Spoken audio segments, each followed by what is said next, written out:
Mari kita awali kajian kita hari ini bersama-sama merasakan kehadiran Dia dalam diri kita. Karena Dia selalu hadir, tidak pernah tidur, tidak pernah ngantuk. Bahkan Dia tidak pernah meninggalkan kita walau sesaat pun. Kita saja yang sering merasakan seakan-akan kita terpisah dari Dia karena ketidaksadaran kita.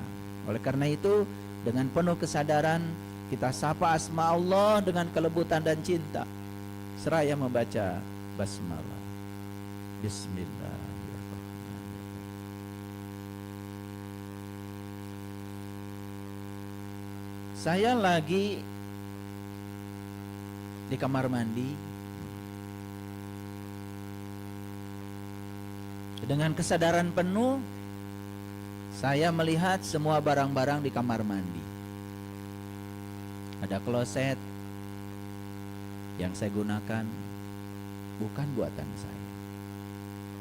Lihat ke bawah, ada keramik yang bagus, bukan buatan saya. Lihat sebelah, ada pintu dengan segala aksesorisnya. Ada pegangan pintu, ada engselnya, ada aluminium, bukan buatan saya.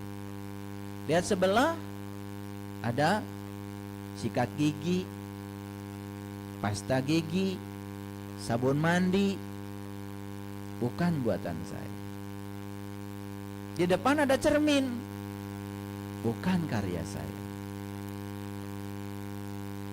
Lihat ke atas, ada langit-langit, ada gipsum, ada cat, bukan buatan saya. Saya merenungi, yang memasangkan keramik itu pun bukan saya. Jadi saya hanya tinggal di kamar mandi beberapa saat dengan kesadaran penuh, gak terasa air mata saya mengalir.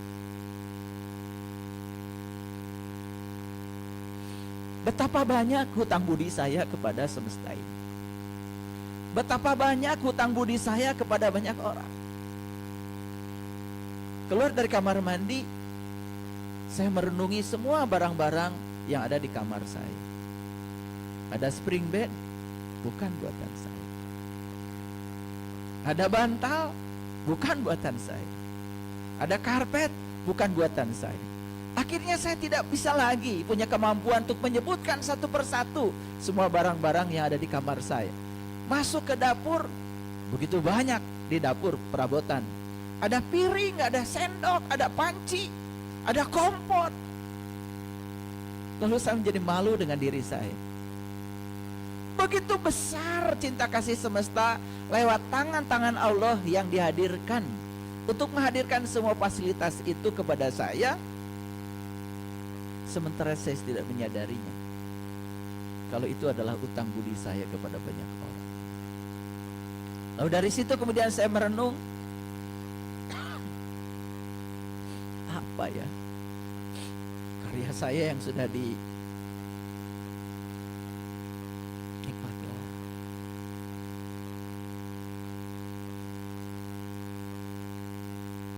Kebaikan apa yang sudah dirasakan orang ya dari saya.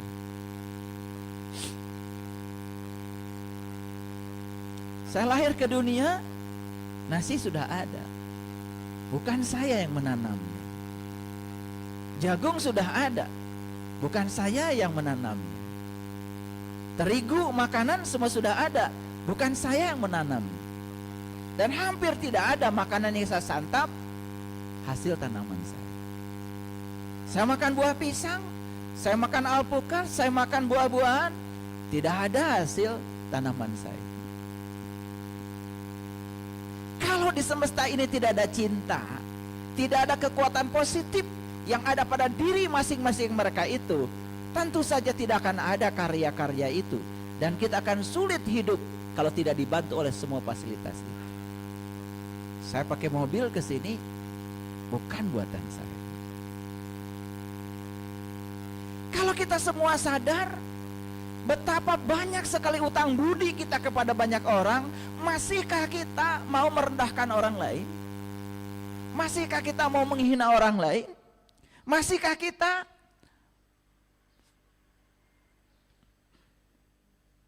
tidak sadar dengan semua jasa orang lain? Coba, pertanyaan saya cuma satu pada diri saya. Kebaikan apa yang bisa saya perbuat? Karena begitu banyak orang dengan kebaikannya menyumbang kebaikannya untuk saya. Baju yang saya pakai ini bukan buatan saya. Siapa yang menanam kapasnya? Siapa yang memintal benangnya? Siapa yang membuat kainnya? Siapa yang menciptakan mesin untuk memintal kain? Saya pernah jalan-jalan ke sahabat kita yang punya pabrik tekstil. Untuk membuat kain itu ternyata jarumnya banyak. Saya melihat betapa banyak sekali keruwetan di situ. Hanya untuk menciptakan kain saja. Kalau tidak ada cinta kasih di sana, tidak ada kekuatan positif di sana, mungkin mesin tekstil pun sampai sekarang tidak pernah ada. Apalagi ditarik lebih jauh lagi. Bagaimana Allah Sang Maha Cinta menyediakan semua yang ada di semesta ini. Bagaimana? Yuk kita sadari sekarang. Betapa kita ini setiap hari berutang budi kepada banyak orang. Betul? Kita makan ikan, makan ayam, makan daging. Berapa banyak makhluk yang harus terbunuh demi untuk makanan kita. Sadar? Kalau semua orang menyadari ini saja, tidak mungkin lagi ada orang yang jahat kepada orang lain. Yang tersisa di sini hanya dorongan. Bagaimana cara saya mengembalikan semua kebaikan ini kepada banyak orang? Saya membaca tulisannya Einstein, ya, seorang ahli fisika. Dia mengatakan, terlalu banyak utang budi yang harus saya bayar dalam kehidupan ini. Dan saya juga tidak tahu kepada siapa membayarkan utang budi ini. Makanya saya bertekad, saya akan melakukan kebaikan sebanyak-banyaknya pada siapapun. Demi untuk membayar semua karma baik mereka untuk saya. Ini seorang saintis. Penemu efek fotolistrik. Pemenang hadiah Nobel bidang fisika. Namanya Einstein. Pertanyaan selanjutnya dari saya. Pernah nggak merenungkan semua yang saya sampaikan tadi? Kita buta melihat semuanya. Melihat orang ya sudah gitu saja. Melihat mobil ya sudah begitu saja. Ketika mobil kita tertabrak sedikit aja, paling juga marah. Itu saja hidup kita. Tidak pernah berubah kesadaran kita. Kenapa? Karena sampai hari ini mata batin kita masih buta. Jadi kembali lagi kepada cerita. Ketika iblis disuruh sujud pada Adam, iblis nggak mau sujud. Tapi ketika malaikat disuruh sujud pada Adam, malaikat langsung sujud. Lalu apa bedanya iblis dengan Adam? Bedanya cuma satu. Saat malaikat disuruh sujud pada Adam, yang dia lihat bukan Adam, yang dia lihat adalah hakikat Adam. Dia yang dibalik Adam. Tapi iblis saat disuruh sujud pada Adam, yang dia lihat adalah Adam secara lahir saja. Dia tidak lihat di balik Adam. Dia tidak lihat hakikat Adam. Jadi kalau kita ngaji lebih dalam, siapa iblis, siapa malaikat? Iblis itu siapa saja. Orang yang melihat sesuatu dari luarnya saja tidak tembus ke dalam, itu iblis. Dan siapa saja yang melihat sesuatu tembus ke dalam, yang dia lihat adalah hakikatnya, itulah malaikat. Kita selama ini belajar malaikat, belajar iblis, tapi terapannya dalam kehidupan sampai sekarang tidak jelas, tidak nyata. Hafal 10 malaikat dengan tugas-tugasnya, buat apa? Buat apa? Karena hidup itu yang paling penting fakta, bukan fakta. Ada fakta, nulisnya pakai P, ada fakta, beda. Fakta itu perjanjian di atas kertas, basa-basi.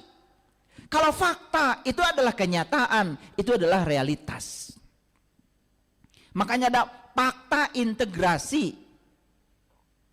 Apa sih? Basa-basi. Bikin slogan, bebas daerah atau zona bebas korupsi. Jangan dikira loh, di kantor di mana ada tulisan zona bebas korupsi, jangan-jangan sedang pengumuman kalau di situ masih ada korupsi. Itu pengumuman sebetulnya.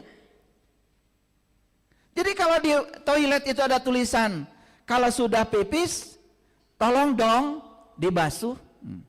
Itu pengumuman bahwa di situ masih ada budaya di mana habis pipis nggak dibasuh. Kan itu. Sebenarnya kita ini sedang menunjukkan ketololan kita sendiri. Jadi kalau ada taman kemudian ada tulisan jangan injak rumput dong, itu artinya di situ ada budaya injak rumput. Jadi kalau bulan Ramadan ada tulisan hargai orang yang berpuasa, artinya yang berpuasa gak sadar, masih perlu penghargaan dari yang tidak berpuasa. Harusnya kan hargai yang tidak berpuasa karena mereka belum sadar. Ini yang puasa nggak sadar, yang belum puasa apalagi, betul nggak? Masih perlu penghargaan, betul apa tidak? Maaf ya, kami lagi sholat, jangan ribut. Nah,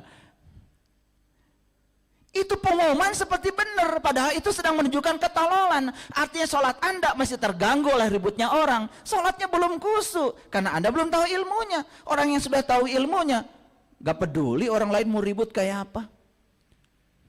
Saya mau sholat tidak perlu mengkondisikan cucu saya, tolong ya, Yaya mau sholat, kalian jangan main bola dulu, begitu?